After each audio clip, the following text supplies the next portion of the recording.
Prochain arrêt, Binge Audio. Oui. Griezmann qui ne peut pas frapper. Derrière lui, il y a Paul Pogba. Une première fois et la deuxième. Et la deuxième. Quelle efficacité. Quelle efficacité. Paul Pogba. Le 15 juillet 2018, sur la pelouse du stade Loujniki de Moscou, Paul Pogba, 25 ans, entre avec ses coéquipiers de l'équipe de France de football dans la grande histoire de leur sport. Les Bleus sont champions du monde. Les Bleus sont champions du monde pour la deuxième fois. Vainqueurs du mondial, 20 ans après la légendaire équipe de 1998, les Bleus ramènent la coupe à la maison, auréolés d'un statut de superstar. Au premier rang des nouvelles étoiles du foot, aux côtés de Kylian Mbappé, Antoine Griezmann et N'Golo Kanté, il y a ce grand garçon d'1m91, promis à un avenir radieux. Un avenir qui va, au fil des années, se charger de nuages de plus en plus sombres. Connaissez-vous vraiment l'histoire de Paul Pogba ? Paul Labilé Pogba est né le 25 mars 1993 en Seine-et-Marne, en région parisienne. Ses parents sont d'origine guinéenne.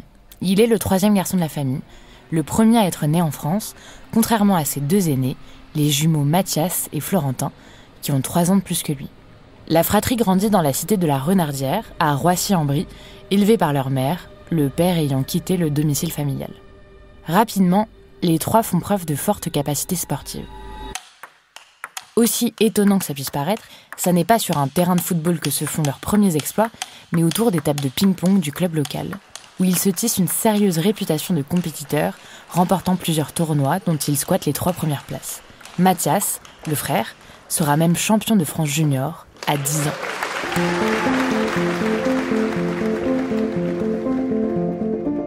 Mais assez vite, c'est le foot qui prend toute la place. Les frères Pogba sont licenciés d'abord à Roissy-en-Brie, puis dans différents clubs d'Île-de-France qui sentent le potentiel de ces grands gabarits très athlétiques. En 2007, à 17 ans, les deux aînés sont repérés et signés par le Celta Vigo, légendaire club espagnol qui les intègre à sa section jeunesse. Paul, lui, se contente de l'équipe des moins de 16 ans du Havre, moins prestigieuse certes, mais il en devient vite le capitaine. Et sur le bord des pelouses, lors des matchs, de plus en plus de recruteurs étrangers viennent admirer les capacités de celui qu'on appelle désormais la pioche. Alors, petite parenthèse pour essayer de comprendre ce surnom, pendant des années, on a spéculé sur son origine, on a émis l'hypothèse que c'était en rapport avec ses grandes jambes, avec son habileté au ballon. En réalité, la pioche, c'est un surnom qu'il est allé piquer à un humoriste ivoirien culte dans l'Afrique francophone. Michel Gou, membre de la troupe Les Guignols d'Abidjan, au sein de laquelle il incarnait parfois un personnage très farceur, baptisé La Pioche. Parce que moi, Gou La Pioche, je suis venu pour piocher le village. Mais revenons au Havre, où en cette année 2009, alors que Paul va fêter ses 16 ans, on entend régulièrement dans les vestiaires parler anglais avec un fort accent de Manchester. Et pour cause, les recruteurs de Manchester United, l'un des 2 clubs de la ville, l'une des capitales du football anglais, sont très intéressés par le profil du jeune milieu de terrain. Alors à l'été, ils l'embarquent pour lui faire découvrir ce qui va devenir sa nouvelle maison. Manchester United, ce n'est pas exactement rien pour qui s'intéresse au football. Le club et ses joueurs, surnommés les Red Devils, les Diables Rouges, font partie de l'élite mondiale. Cette année-là, le club vient de remporter son 18e titre de champion d'Angleterre. Il sort d'une finale perdue en Ligue des Champions, la compétition qui fait s'opposer les meilleurs clubs européens, qu'il a tout de même déjà remporté 3 fois. Le club peut également s'enorgueillir d'avoir accueilli dans ses rangs des légendes vivantes du football, David Beckham, Cristiano Ronaldo, Wayne Rooney et surtout pour les Français, Eric Cantona.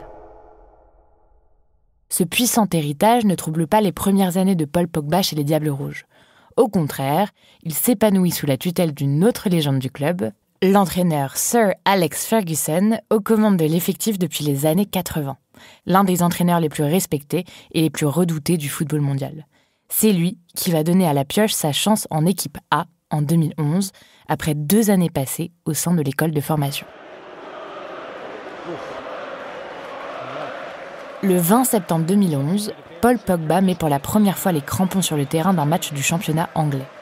Petite pression supplémentaire, il rentre au cours du jeu, comme remplaçant d'un des favoris des fans du club, Ryan Giggs, capitaine de l'équipe et recordman du nombre de matchs joués sous le maillot de United. Autant dire que les premières foulées de Paul sont scrutées avec attention par les supporters et les journalistes. The young players below first team squad level is regarded as the rising star at Old Trafford. He's just 18.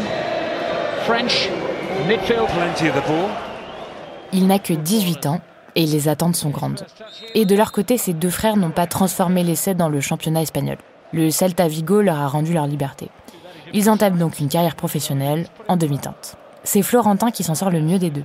D'abord à Sedan en Ligue 2, puis à Saint-Étienne en Ligue 1, mais ça ne durera pas. Mathias, lui, enchaîne les clubs, passant de la 4e division française à la 5e division anglaise ou à la 3e division italienne. Pendant ce temps, Paul, lui, connaît quelques déconvenues à Manchester. Blessé lors de sa première saison, il ne joue que 7 matchs, et bien qu'Alex Ferguson ait fait état de sa volonté de le garder, il part pour l'Italie, direction un autre club légendaire, la Juventus de Turin, où se sont illustrés quelques Français, et pas des moindres, Michel Platini, Didier Deschamps, David Trezeguet, ou encore Zinedine Zidane. En parallèle, Paul intéresse de plus en plus les dirigeants de l'équipe de France. Appelé pour participer au championnat junior, il devient un pilier des Bleuets, la sélection espoir nationale. Avec elle, il multiplie les succès et en 2013, il remporte la Coupe du Monde junior, une consécration pour toute une génération porteuse de grandes ambitions pour l'avenir. Paul, lui, est élu meilleur joueur de la compétition et rejoint dès lors l'effectif senior de l'équipe de France. À Turin, Pogba devient également l'un des hommes forts de la très disputée Serie A, la première division italienne. Avec la Juve, il remporte 4 titres consécutifs de champion d'Italie. Il dispute une finale de Ligue des Champions et apparaît plusieurs fois au classement pour le Ballon d'Or, le trophée qui distingue les meilleurs footballeurs au monde. L'annonce fait les gros titres de la presse sportive. Manchester United accueille de nouveau la pioche dans ses rangs. Et pas à n'importe quel prix, un contrat de 105 millions d'euros assorti d'un bonus de 5 millions. À l'époque, Pogba devient le joueur le plus cher payé de l'histoire du foot. La première année, les succès s'enchaînent, avec notamment un titre européen pour les Red Devils, mais Pogba a bien d'autres envies en tête, car le mondial 2018 en Russie approche. Cette fois-ci, hors de question de revivre la frustration de l'Euro 2016, et les Bleus s'envolent pour Moscou avec la ferme détermination d'en revenir avec une nouvelle étoile brodée sur leur maillot. Attendu au tournant, Pogba a pour ambition de devenir l'un des patrons de l'équipe de France à l'occasion de cette Coupe du Monde. Il peut, pour ça, compter sur une sélection de talents bruts, Kanté, Mbappé, Griezmann, Pavard, Varane. L'effectif des Bleus est d'une rare solidité. Mais c'est bien Pogba qui marque le premier but des Français contre l'Australie. Tentative de relais aussi avec Pogba, Giroud, Pogba dans le rectangle. Un lob surprenant qui lance la compétition des Bleus. Transversal goal. Je pense qu'on n'a même pas eu besoin de la goal line technologie. L'assistant était placé au bon endroit. Transversal de Ryan, c'est dedans, ça ne touche même pas la ligne.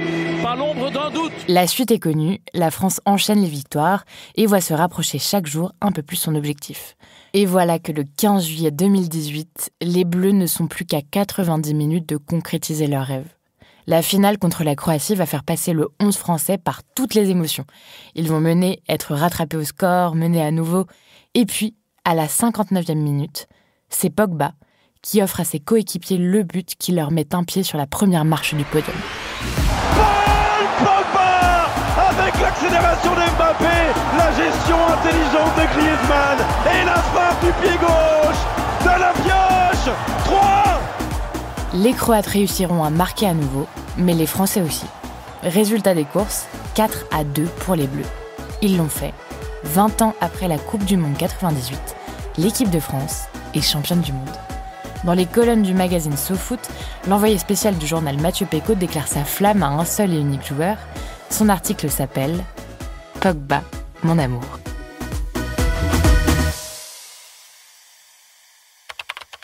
Paul Pogba vaut mieux que des vulgaires débats tactiques. Il doit être sur le terrain et faire ce qu'il veut. Voilà tout. C'est tout de même un joli symbole que de le voir marquer en finale de mondial, et son but raconte bien le joueur qu'il est. Un joueur qui peut être à la création et à la finition, tout en ayant eu le temps de rater une première frappe. Il faut l'accepter comme ça et prier pour qu'il ait 25 ans toute sa vie. Car si l'international français brille en bleu, côté rouge, à Manchester, c'est plus compliqué. On l'annonce déjà potentiellement repartant pour la Juve ou signant, pourquoi pas, au Real Madrid. On note ses nombreuses absences, ses blessures à répétition. Loin de connaître les mêmes succès qu'en Italie, le Français peine à trouver sa place et multiplie les appels du pied pour signifier qu'il irait bien tenter sa chance ailleurs. C'est chose faite à la fin de la saison 21-22. Les Davies ne renouvellent pas son contrat et il part retrouver un terrain qu'il connaît déjà très bien, celui de la Juve. Mais cette fois, il part avec dans ses valises de gros soucis. Car depuis des mois, il vit avec le poids du souvenir d'une très violente soirée. Les faits se sont produits en mars 2022. Paul est en France, il retrouve l'équipe de France pour une série d'entraînements avant des matchs amicaux. Le 19 mars, Pogba en profite pour aller rendre visite à ses amis d'enfance, en Seine-et-Marne. L'ambiance est assez tendue, ça fait un petit moment déjà que la petite bande fait état de sa frustration vis-à-vis de la star. Il lui est principalement reproché de ne pas être assez généreux et de garder pour lui la fortune amassée sur les terrains de foot. La soirée se poursuit, on l'emmène dans un appartement de Montévérin, et c'est là que ça dérape. On lui demande de couper son téléphone. Une partie de la bande quitte les lieux, et puis 2 hommes cagoulés, armés jusqu'aux dents, déboulent. Braquant leur fusil d'assaut sur Paul, ils réclament le paiement de 13 millions d'euros, dont 3 millions en cash. Ils affirment avoir assuré depuis des années sa protection sans qu'il ne soit au courant, et que la somme vient rembourser cette très discrète dévotion. Les 2 malfrats cagoulés menacent de s'en prendre à sa famille et de divulguer à tout le monde le contenu d'une vidéo très compromettante pour le joueur. Sur ces images, qui seraient archivées sur une clé USB, on verrait Pogba demander à un marabout qu'il a l'habitude de consulter de jeter un sort à son camarade de l'équipe de France, Kylian Mbappé. Terrorisé, Pogba promet qu'il va payer. Il est libéré vers 4h du matin.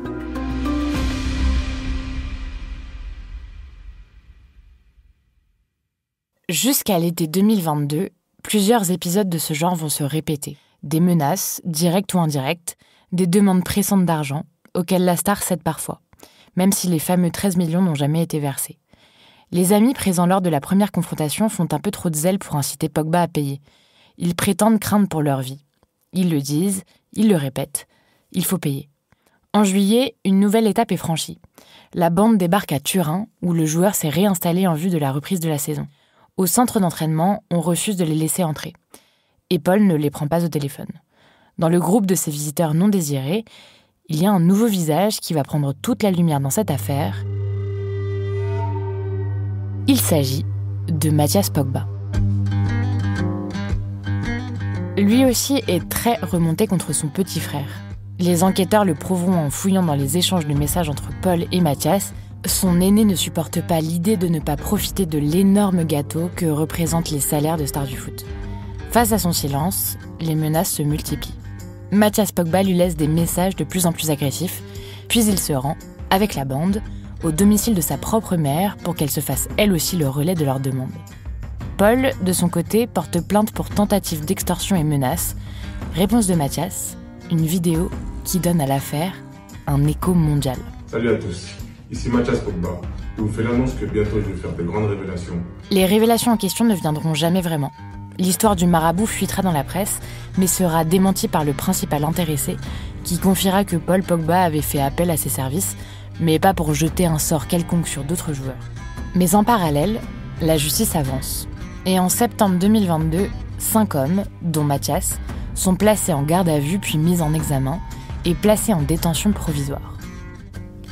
Prévoyant, Mathias avait prévu la publication d'une 30aine de vidéos qui inondent le web dès l'annonce de son incarcération, dans lesquelles il brasse à nouveau la thèse d'un complot ourdi par Paul lui-même, d'une trahison de son petit frère qui aurait mis sa vie en danger. J'enregistre cette vidéo dans l'objectif que quoi qu'il m'arrive, tout soit révélé et que le vrai visage de mon frère, ce grand hypocrite manipulateur sournois, cet homme mauvais et égoïste, que ce criminel soit dévoilé au grand jour. Mathias Pogba sortira de prison en décembre de la même année, avec un contrôle judiciaire strict lui interdisant notamment de communiquer via les réseaux sociaux. Paul, de son côté, tente de reprendre une carrière sur les terrains. Hélas, des blessures à répétition le privent non seulement de la Coupe du Monde 2022, mais le tiennent aussi éloigné du championnat italien, où son statut de superstar est de plus en plus contesté. Absent pendant plus d'1 an, il ne retrouve son maillot qu'en mai 2023, pour 24 petites minutes de jeu, avant qu'une énième blessure ne le force à quitter le terrain. À l'été, il doit se soumettre à un test antidopage en marge d'une rencontre où il est une nouvelle fois sur le banc. Le résultat tombe en septembre, positif à la testostérone. Ces résultats, il les conteste, arguant avoir ingéré à son insu de la testostérone via des compléments alimentaires.